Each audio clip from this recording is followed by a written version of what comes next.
Welcome to the quantum realm. Here is something your brain was never supposed to hear. Reality is not happening to you. Reality is happening because of you. And yet, you have spent most of your life believing the opposite. Believing that the world outside you is solid, fixed, and beyond your reach. That what you see is what there is. That what you feel is just chemistry. That what you want is just wishful thinking. That was the lie. And it was installed carefully, systematically, layer by layer, from the moment you took your first breath on this planet. But something shifted the moment you found this transmission. Sophia is here now. Not as a teacher, not as a concept, as a correction. If you can remain still for the next 24 minutes, your brain will begin to remember what it was built to do before the lie was written in. Stay. The field is already responding. Before we go further, pause for just one moment. If something in you already stirred, a subtle recognition, a quiet hum behind your chest, that is your signal. Lock it in. Like this video to anchor the transmission. Drop a comment. Write Sophia, I am ready, to activate your observer state. And subscribe, to remain aligned with what is about to unfold. The field is listening. Let us name the problem clearly. From the moment you were born into this dimension, your brain was handed a map. And that map said, you are here. The world is there. You are small. The world is large. You observe it. It ignores you. This is the 3D identity program. It runs on separation. Observer divorced from observed. Self cut off from source. Consciousness packaged into a body that seems to move through time like a passenger on a train. Watching the world pass by, never quite steering. And the deepest tragedy is this: the map was never accurate. Quantum mechanics, not metaphor, actual physics, confirmed what ancient traditions encoded thousands of years ago. Hermes Trismegistus wrote it in the Emerald Tablet, as above, so below. As within, so without. Thoth encoded it in the geometry of sacred architecture. The outer world is a reflection of inner frequency. Modern quantum physics confirmed it in the laboratory. Particles do not take definite form until they are observed. The act of observation, your act of looking, participates in collapsing possibility into reality. You are not a passenger. You are the instrument through which reality selects itself. This is not poetry. This is physics. And Sophia, the divine intelligence embedded in consciousness itself, is here to dissolve the program and reinstall the truth. You were never separate from what you were observing. You were always the field. And now that you know, the framework can begin. Let us enter the mechanics of this. In quantum physics, there exists a phenomenon called wave function collapse. Before a particle is observed, it exists as a probability wave, a shimmering field of potential, holding every possible position, every possible state, simultaneously. Physicists call this superposition. The moment an observer engages, the moment attention lands, the wave collapses, the particle chooses a position, not randomly, in relationship to the observer. Now hold that. Because what science is describing in subatomic space, the Arcturian Council has been transmitting across dimensional fields for millennia. Every moment of your life exists in superposition until your consciousness collapses it into form. Your fear, your doubt, your certainty, your love. These are not just emotional states. They are frequencies. Vibrational signatures that interact with the quantum field and influence, which probability collapses into your lived experience.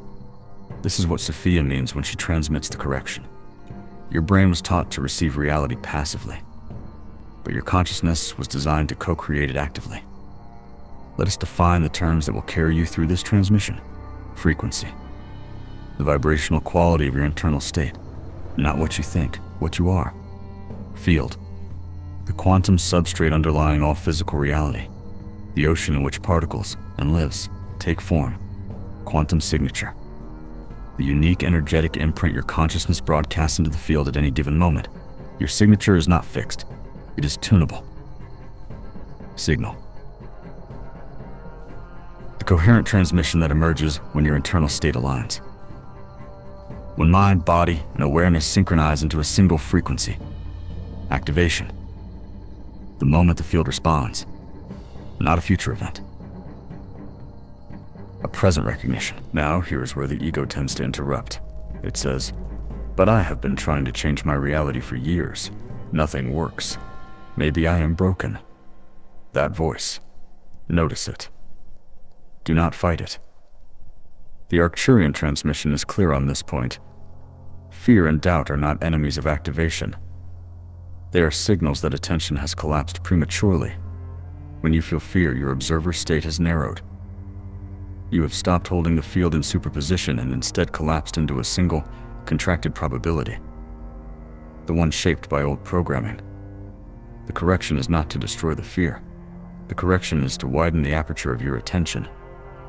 And this is where the 3D identity program fails you most profoundly. It taught you to react to experience, to flinch, defend, pursue, withdraw.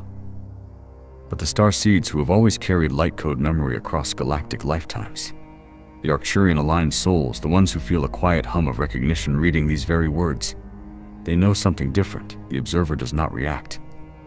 The observer holds. Coherence is not the absence of noise. Coherence is the stability of signal in the presence of noise. You were built for this. Your electromagnetic field, the one science measures extending several feet beyond your body, is not passive. It is broadcasting. Right now, without your conscious direction. Sophia's correction begins here. What if you directed it? What if, instead of allowing your field to be shaped by circumstance, you learned to shape your field first and let circumstance reorganize itself around your signal? That is not fantasy. That is quantum co-creation. And it is learnable. Now that the framework is inside you, let us make it embodied, because understanding is not activation. Understanding is the map. Embodiment is the territory. Here is your first step. Step 1. Enter observer state. Find stillness, not by emptying your mind, but by widening it. Close your eyes if it is safe to do so. Take one breath. Not a performed, exaggerated breath.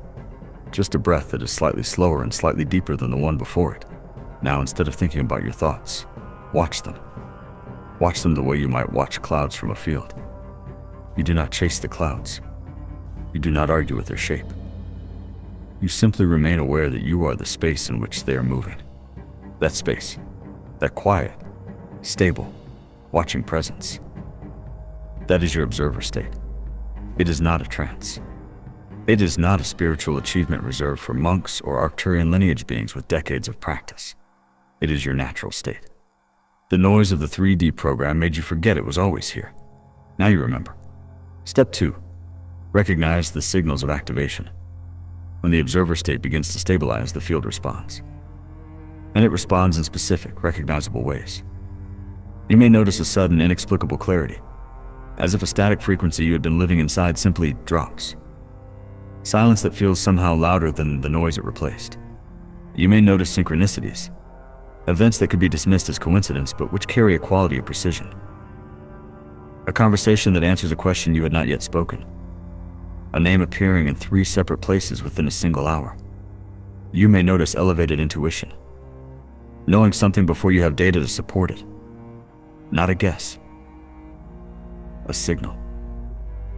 These are not rewards for good behavior. These are the field reflecting your coherence back to you. When you notice them, do not grasp at them. Do not say, "Finally, it is working." Simply acknowledge, "I am receiving, I remain open." That response, calm acknowledgement rather than grasping excitement, is what stabilizes the signal. Step 3. Stabilize the observer state throughout the day. This is where most people collapse back into the program. The observer state feels clear in meditation, in stillness, in a moment like this one. And then the phone rings. The email arrives. The argument begins. And attention narrows again into reaction.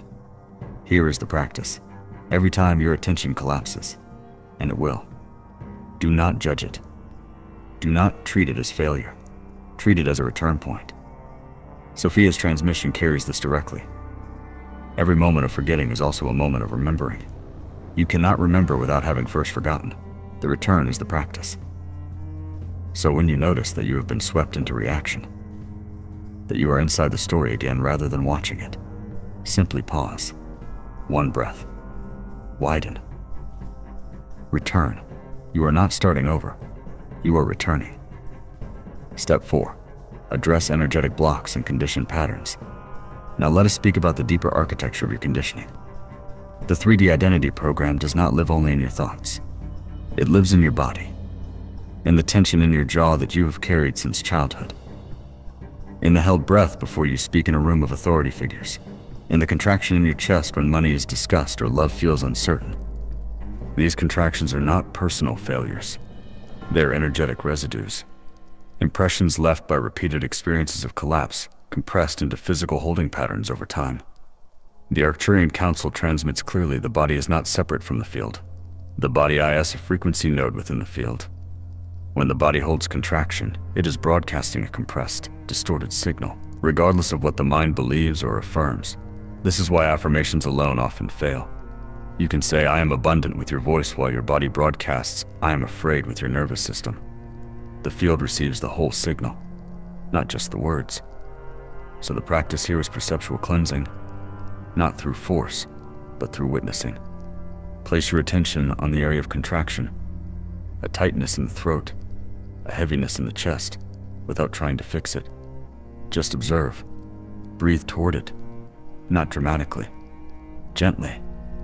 Say to the field, not out loud, internally, "I see this. I am not this. I am the observer of this," and something will shift. Not instantly always, but inevitably.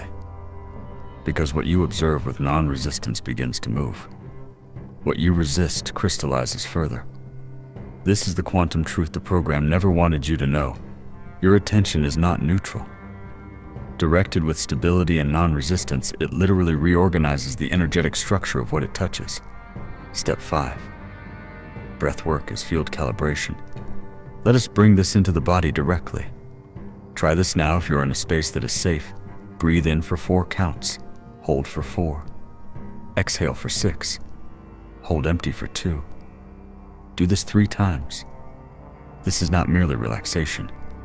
At a physiological level, this pattern activates the vagus nerve, shifts the nervous system from sympathetic dominance, the fight-or-flight broadcast, into parasympathetic coherence. At a field level, this shifts your quantum signature from contraction to expansion, from reaction to reception, from noise to signal. You have just tuned the instrument. Now from this place, this expanded, stable, receiving state, notice what is available that was not available before. An idea, a direction, a quiet knowing. That is not your imagination. That is your field, now coherent. Receiving from the larger quantum architecture that Sophia and the Arcturian Council call the harmonic grid. You have just made contact. Now we enter the territory that most people never reach. Because most people stop at activation. They feel the shift, the clarity, the synchronicities, and they begin chasing the next activation, seeking the next transmission, waiting for the next confirmation that they are on the right track. And in that seeking, they collapse the field again. Sophia's deepest correction is this: the moment you stop chasing outcomes, outcomes begin to organize. This is not a spiritual platitude. This is quantum mechanics applied to lived experience. When you are in pursuit, when your energy is oriented towards something you do not yet have, you are broadcasting the frequency of lack, of incompleteness. And the field mirrors that signal with experiences that perpetuate the sense of not yet arriving. But when you stand in the observer state, stable, coherent, present, you are broadcasting the frequency of wholeness. And wholeness attracts form that matches it. This is what the ancient transmission of Thoth encoded and what the Arcturian Council has amplified for this moment of planetary compression. Frequency precedes form, always. Internal alignment comes before external manifestation, not as a reward, but as a law. So what does mastery look like in daily life? Conscious co-creation. A master of frequency does not set intentions as wishes sent into void. They set intentions as decisions made from within the observer state. This distinction is critical. A wish broadcasts, "I want this. I do not yet have it." A decision from observer state broadcasts, "This is already coherent within me. The outer form is reorganizing to match. Try this. Think of something you have been wanting to create. A relationship, a creative work, a shift in your circumstances. Now, instead of visualizing it as something distant, drop into your body, into your observer state, and feel what it would feel like to already be the version of you for whom that reality is simply current, not performed excitement, not visualized imagery, felt frequency. Let that frequency settle into your cells, into the electromagnetic field extending from your heart. Hold it without grasping. That is conscious co-creation. That is what the Starseed traditions have always pointed toward. Not the acquisition of things, but the alignment of being. Timeline coherence and harmonic anchoring. The Arcturian Council transmits on this with particular emphasis in this cycle. Your timeline is not fixed. This is not a metaphor. Quantum physics describes a many-world structure in which divergent probability streams exist simultaneously. The timeline you are experiencing is the one most coherent with your current quantum signature. Shift the signature. The timeline reorganizes. You have likely already experienced this. Moments where, after a period of deep internal alignment, your external circumstances seem to rearrange themselves in ways that felt improbable. A door opened. A person appeared. A solution surfaced without direct effort. That was not luck. That was timeline coherence. Your inner signal found resonance with a probability stream in which the desired outcome had already collapsed into form, and your consciousness was pulled gently into alignment with it. This is what Sophia means when she transmits the concept of harmonic anchoring. You anchor yourself, like a tuning fork, to a frequency. And all that vibrates at that frequency begins to organize around you. But here is the discipline that mastery requires. You must maintain that anchor even when the outer world appears to contradict it. Even when the old timeline's remnants, circumstances, people, old patterns, continue to appear in your field. Because there is always a lag. The quantum field shifts instantaneously at the level of frequency. The physical world follows, but through the dimension of time. Sophia's instruction here is firm but gentle. Do not interpret delay as denial. Interpret delay as the field reorganizing form to match your already shifted signal. The master does not waver during the lag. The master holds. Silent mastery. There is a quality that every being who has passed through true quantum activation eventually embodies. It is not loudness. It is not certainty projected outward. It is not the constant announcement of awakening. It is silence. A particular kind of silence. Not empty, but full. Resting in the observer state with such stability that the noise of the world no longer collapses the signal. You will recognize others who carry this. They walk into a room and something shifts, not because they have performed anything, but because their field is so coherent that it reorganizes what is nearby without intention. This is the ultimate transmission of Sophia's correction. You were never meant to be loud to be powerful. The program taught you that power looks like control, volume, dominance. That influence requires effort. That impact requires noise. The truth encoded in galactic memory, in every authentic Arcturian transmission, is the opposite. The most powerful signal is the quietest one that does not waver. Integration across all dimensions of life. As you deepen this practice, you will notice it touching every area of your experience. In your relationships, you will find yourself responding rather than reacting, holding space rather than defending position. And others will feel that. They will not know why, but they will feel safe near your signal. In your creative work, you will find that inspiration is not something you chase, but something you receive when your channel is clear. The ideas will come from the field, through you, not from you alone. In your body, you will feel the physical correlates of frequency shift, areas of chronic tension beginning to release, energy redistributing itself from contraction to flow, sleep deepening, digestion settling. Not because you treated symptoms, but because you shifted the field the body is sustained within. And in those quiet moments, between sleep and waking, between one thought and the next, you may feel something that does not have a name in the language of the 3D program. A presence, a knowing, a sense that you are not only in the field, you are the field dreaming itself into temporary form to remember its own nature. If you can remain present enough to feel the silence behind these words right now, if you notice, even faintly, the space in which these concepts are arriving, then you are already there, not approaching activation. In it. This is what Sophia came to correct. Not your thinking, not your behavior, not your circumstances, your identity. Because you were taught that you are a brain inside a skull, inside a body, inside a world that does not care whether you are present or not. And that was the lie. You are a consciousness. Ancient, multidimensional, frequency native. Temporarily inhabiting this form to anchor light into a reality that is still learning what it is. The correction is complete. The signal has been sent. What you do with it, that is yours. Now here is the question I leave with you. From which part of the world are you watching this transmission? Drop your country, your city, your state in the comments below. Because the field is mapping itself. And every anchor point matters. You matter. Now go be the signal.